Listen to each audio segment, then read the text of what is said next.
வணக்கம் மற்றும் இன்றைய பதிவுடாக இணைந்திருக்கின்றோம்.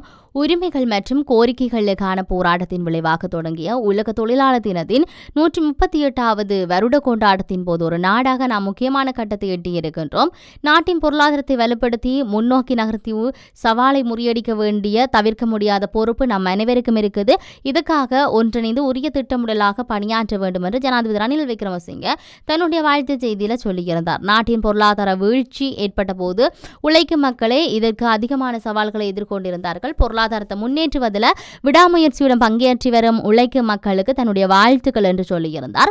நாம் அனைவரும் ஒன்றிணைந்து செய்யும் இந்த எல்லையற்ற அர்ப்பணிப்பின் பலன்களை நாட்டில் கண்டுகொள்ளலாம். நாட்டின் பொருளாதாரம் தற்போது வளர்ச்சி அடைந்திருக்குது. பணவீக்கத்தை கணிசமான அளவுக்கு குறைத்து ரூபாவை பலப்படுத்த முடிந்திருப்பது அரசாங்கத்துக்கு கிடைத்த வெற்றி. உழைக்கும் மக்கள் தொடர்ந்தும் வறியவர்களாகவே வைத்திருப்பது அரசாங்கத்தின் நோக்கமல்ல, போராட்டம் என்று அவர்கள்ட்ட உரிமையை வென்றெடுத்து அவர்கள் நல்லா இருக்க வேண்டும் என்பதுதான், இல்லாட்டி அவர்களுடைய வளர்ச்சி வீதம் அதிகரிக்க வேண்டும் என்பதுதான் தன்னுடைய நோக்கம் என்ற விடயத்தை அவர் பதிவு செய்திருந்தார். இதையும் தாண்டி இலங்கையின் வடக்கு மாகாணத்தில் உள்ள காங்கேசன்துறை துறைமுகத்தை இந்தியாவின் முழு செலவில் புனரமைக்க இலங்கை அமைச்சரவை ஒப்புதல் வழங்கியிருக்கு. இலங்கையின் வடக்கு பகுதியில் அமைந்துள்ள 16 ஏக்கர் பரப்பை கொண்ட காங்கேசன்துறை துறைமுகம் இந்தியாவின் பாண்டிச்சேரியில் உள்ள காரைக்கால் துறைமுகத்திலிருந்து 104 கிலோமீட்டர் தொலைவில் அமைந்திருக்கின்றது. அதாவது 56 கடல் மைல் தொலைவில் இருக்குது. தற்போது தமிழ்நாட்டின் நாகப்பட்டினத்தில் இருந்து காங்கேசன்துறை துறைமுகத்துக்கு சேவையில் ஈடுபடும் இந்த பயணிகள் கப்பல் சேவை சுமார் 3.5 மணி நேரத்தில் 111 கிலோமீட்டர், அதாவது 60 கடல் மைல் கடக்கின்றது. இந்த நிலையில் காங்கேசன்துறை துறைமுகம் புனரமைப்பு திட்டத்தினுடைய முழு செலவு $61.5 மில்லியன் என்பது இங்கு மதிப்பிடப்பட்டிருக்கின்றது. இந்த நிலையில் காங்கேசன்துறை துறைமுகத்தை இந்தியா தன்னுடைய முழு செலவில் புனரமைக்க உள்ளதாக சொல்லியிருக்கின்றது. இதையும் தாண்டி இலங்கையில் ஜனாதிபதி தேர்தல் இடம்பெறப் போகின்றது. அந்த தேர்தலை புறக்கணித்து ஒரு பொது வேட்பாளரை நிறுத்துவதற்கு சிவில் சமூக செயற்பாட்டாளர்கள் மற்றும் மத தலைவர்கள் தீர்மானித்திருக்கின்றார்கள். ஆய்வாளர் நிலாந்தன் தலைமையில் நேற்று தினம் வவுனியாவில் புகையிரத வீதியில் அமைந்துள்ள விருந்தினர் விடுதியில் ஒரு கலந்துரையாடல் இடம்பெற்றது. அந்த கலந்துரையாடின் போதுதான் இந்த தீர்மானம் எடுக்கப்பட்டிருக்குது. இதில் முதல் நிகழ்வாக ஆய்வாளர் நிலாந்தனது அறிமுக உரை, அகவணக்கம் என்றெல்லாம் பல விடயங்கள் இடம்பெற்றிருந்தாலும் இந்த கலந்துரையாடலில் அகத்தியர் அடிகளார், அதேபோல திருகோணமலை வனர ஆயர் நொயஸ் இமானுவேல் வேலன் சுவாமிகள், அதே போல சிவில் சமூக செயற்பாட்டாளர்கள் 48 சிவில் சமூக செயற்பாட்டாளர்கள், வணக்கத்துக்குரிய மத தலைவர்கள் என்று பலர் அங்கு கலந்து கொண்டிருக்கின்றார்கள்.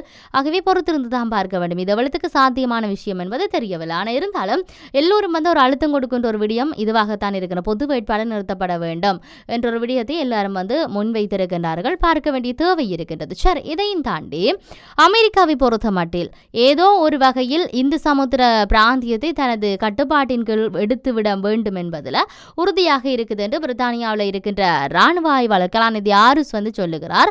இவர் ஒரு நிகழ்ச்சியில் கலந்து கொண்டு கருத்து சொல்லுகின்ற போது இந்த விடயத்தை கடந்த காலங்களில் சீனாவின் ஆய்வு கப்பல் இலங்கைக்கு வரும்போது இந்தியாவும் அமெரிக்காவும் பெருமளவில் எதிர்த்தன என்று சுட்டிக்காட்டியிருந்தார். அமெரிக்கா மற்றும் இந்தியாவின் கடற்படை கப்பல்களுக்கு இலங்கைக்குள் ஏற்படக்கூடிய நெருக்கடி நிலை தொடர்பிலும் ஆய்வாளர் ஆருஷ் பல தகவல்களை சொல்லியிருக்கிறார் என்பது இருக்கின்றது. இதையும் தாண்டி இந்திய பெருங்கடல் மற்றும் செங்கடலில் பயணித்த 4 கப்பல்கள் மீது ஏமனின் கவுதி கிளர்ச்சியாளர்கள் தாக்குதல் நடத்தியிருக்கிறார்கள் என்று சர்வதேச செய்திகள் எல்லாம் செய்தி வெளியிட்டிருந்தன. இந்திய பெருங்கடலில் சென்று கொண்டிருந்த MSC ஓரியன் என்ற கொள்கலன் கப்பல் மீது ஆளில்லா விமானம் மூலம் தாக்குதல் நடத்தப்பட்டிருக்குது. பாலஸ்தீனம் மீதான இந்த இஸ்ரேலுடைய தாக்குதலுக்கு பதிலடியாகத்தான் இஸ்ரேலுடன் தொடர்பில் இருக்கிற இந்த கப்பல்கள் மீது தாக்குதல் நடத்துவதாக கவுதி கிளர்ச்சியாளர்கள் சொல்லியிருக்கிறார்கள்.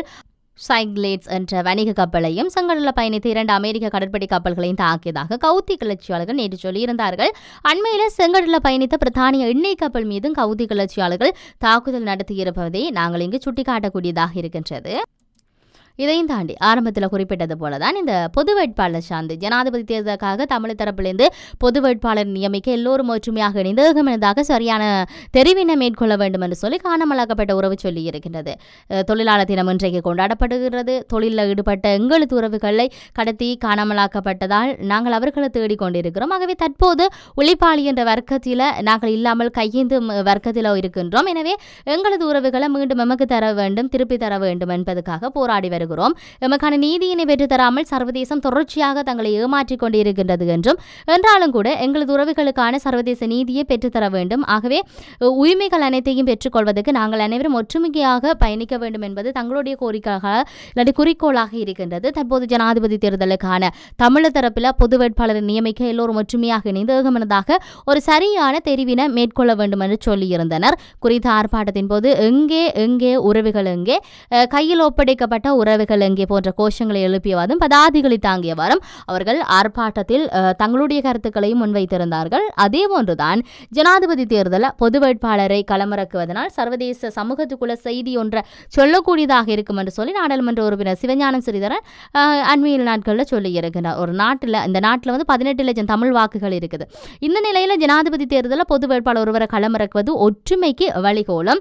இது சர்வதேசத்துக்கு ஒரு செய்தியை சொல்ல உதவும். கிளிநொச்சி நாதங்குடியிருப்ப அந்த விளையாட்டு மைதானத்தில் கடந்த தினங்களுக்கு முன்னர் நடைபெற்ற சந்திப்பின் போதே அவர் இந்த விடயத்தை சொல்லியிருந்தார். காலத்துக்கு காலம் ஜனாதிபதி தேர்தலில் பல வேட்பாளர்களுக்கு ஆதரவு வழங்கியிருக்கிறோம், ஆகவே ஆதரவு வழங்கிய சிலர் வெற்றியிட்டு இருக்கின்றார்கள், வெற்றியிற்காமும் போயிருக்கிறார்கள், அது எல்லாருக்கும் தெரிஞ்ச ஒரு விஷயம்.